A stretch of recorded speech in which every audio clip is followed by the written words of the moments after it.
Vous êtes-vous déjà demandé pourquoi certaines personnes semblent prospérer financièrement tandis que d'autres, même en faisant beaucoup d'efforts, restent prisonnières des mêmes problèmes année après année? Est-ce une question de chance, de hasard, ou existe-t-il quelque chose de plus profond que presque personne ne remarque? Beaucoup croient que prospérer consiste à être au bon endroit, au bon moment. Mais la Bible révèle une logique différente. Si vous restez jusqu'à la fin de cette vidéo, vous comprendrez pourquoi la prospérité ne se produit pas par coïncidence et ce qui la libère réellement de manière constante. Tout au long de cette vidéo, vous allez constater que la prospérité financière présentée dans la Bible ne fonctionne pas comme la chance, mais comme un système fondé sur des principes immuables. De la même manière que les lois naturelles produisent des résultats prévisibles, les enseignements bibliques établissent des fondements qui génèrent de la constance au fil du temps. Il ne s'agit pas de promesses rapides ni de solutions immédiates, mais de comprendre comment des décisions alignées sur ces principes construisent une stabilité financière. Et c'est précisément cette compréhension qui commence à tout changer. Lorsque la prospérité est perçue comme quelque chose d'aléatoire, la personne cesse d'assumer la responsabilité de ses propres résultats. La croyance selon laquelle tout dépend de la chance, de la malchance ou du destin crée de la passivité et de la frustration. Peu à peu, les décisions cessent d'être prises avec discernement et les erreurs commencent à se répéter. La Bible, en revanche, présente une logique opposée. Elle montre que les résultats sont des conséquences directes de principes appliqués ou ignorés. Lorsque cette vérité n'est pas comprise, la vie financière entre dans un cycle d'attente et de déception qui semble ne jamais avoir de fin. Pour avancer, il est essentiel de comprendre ce que la Bible définit réellement comme prospérité. Contrairement à l'idée répandue de gains rapides, la prospérité biblique est liée à la continuité, à la stabilité et à une croissance durable. Il ne s'agit pas seulement de recevoir, mais de conserver, de gérer et de développer au fil du temps. Ce concept implique un équilibre entre les ressources, les décisions et le but. Lorsque cette définition n'est pas claire, beaucoup confondent des moments d'abondance avec une véritable prospérité. Et cette confusion explique pourquoi tant de personnes connaissent des pics financiers suivis de chutes répétées. Lorsque l'on observe la réalité, il devient évident que des personnes ayant des niveaux d'efforts et d'opportunités similaires obtiennent des résultats financiers très différents. Cela se produit parce que la prospérité ne répond pas uniquement au travail, mais à l'alignement avec des principes. La Bible montre que là où il y a une direction correcte, il y a du progrès. Là où les principes sont ignorés, apparaissent les pertes et l'instabilité. Il ne s'agit pas d'une question de capacité, d'intelligence ou de circonstances, mais de fondements appliqués de manière constante. C'est pourquoi certains avancent de façon continue, tandis que d'autres restent prisonniers de cycles qui se répètent, même en essayant de ne changer que l'aspect extérieur.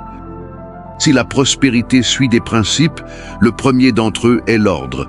La Bible présente l'ordre comme la base de toute croissance durable.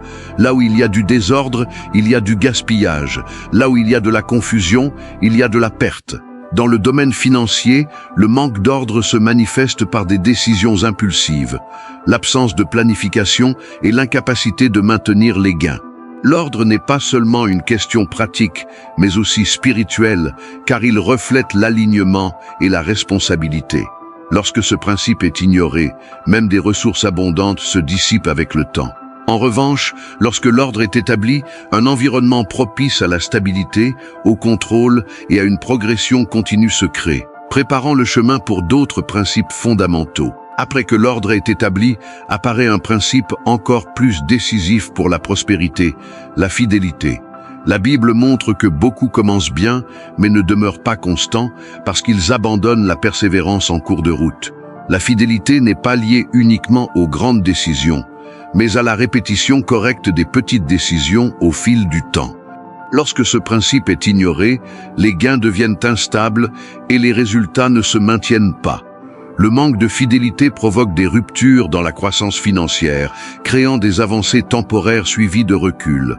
La fidélité, en revanche, construit la continuité, renforce les fondations et prépare le terrain pour une prospérité qui ne dépend pas des moments, mais de la constance. Même avec l'ordre et la fidélité, la prospérité ne se maintient pas sans sagesse. La Bible montre clairement que l'effort, à lui seul, ne garantit pas des résultats durables. Beaucoup de personnes travaillent beaucoup, mais prennent de mauvaises décisions, répétant des choix qui compromettent leur avenir financier. La sagesse n'est pas l'accumulation d'informations, mais la capacité d'appliquer les principes de manière correcte et au moment opportun. Chaque décision financière, aussi petite soit-elle, construit ou fragilise le chemin de la prospérité. Lorsque la sagesse est ignorée, la croissance devient fragile et instable. Lorsqu'elle est appliquée, les décisions commencent à produire des résultats alignés, prévisibles et constants au fil du temps. Lorsque l'ordre, la fidélité et la sagesse ne sont pas appliquées conjointement, un cycle se forme et emprisonne de nombreuses personnes sur le plan financier. D'abord apparaît un gain, généralement fruit d'un effort intense. Ensuite surviennent des décisions mal alignées, le désordre ou le manque de constance.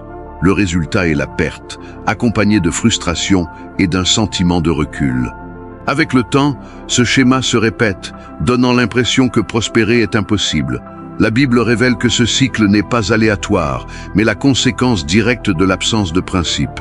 Reconnaître ce schéma est la première étape pour l'interrompre et préparer le chemin vers un processus différent. En contraste avec le cycle de la stagnation, la Bible présente un chemin clair vers une prospérité continue.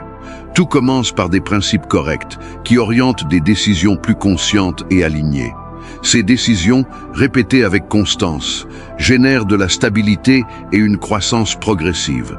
Avec le temps, les résultats cessent d'être imprévisibles et commencent à suivre un schéma. La prospérité biblique ne se produit pas de manière soudaine, mais se construit pas à pas, en créant des bases solides qui soutiennent l'avancement. Ce cycle produit de la sécurité, de la prévisibilité et de la continuité, montrant que lorsque des principes immuables sont appliqués, les résultats cessent de dépendre des circonstances et commencent à refléter un processus bien défini. Comprendre les principes est important, mais la transformation se produit lorsqu'ils sont appliqués. La Bible indique que la prospérité commence par des ajustements intérieurs qui se reflètent dans des attitudes extérieures. Cela implique de corriger la manière de penser l'argent, d'aligner les comportements quotidiens et d'adopter une posture responsable face aux ressources. De petits changements, lorsqu'ils sont réalisés de manière constante, produisent des effets cumulatifs au fil du temps. Ce processus ne requiert pas d'actions complexes, mais des décisions conscientes et alignées sur les principes déjà présentés, créant une base pratique pour que la prospérité cesse d'être une théorie et devienne une réalité. Tout au long de cette vidéo, il est apparu clairement que la prospérité financière n'est pas un mystère réservé à quelques-uns, ni le résultat du hasard. La Bible révèle que des principes immuables produisent des résultats prévisibles lorsqu'ils sont appliqués avec constance. Là où il y a de l'ordre, de la fidélité et de la sagesse, il y a une croissance durable. Ignorer ces fondements génère de l'instabilité, les aligner construit une sécurité au fil du temps. La prospérité, par conséquent, ne dépend pas de la chance, mais de décisions alignées sur des principes qui ne changent jamais et continuent de fonctionner génération après génération.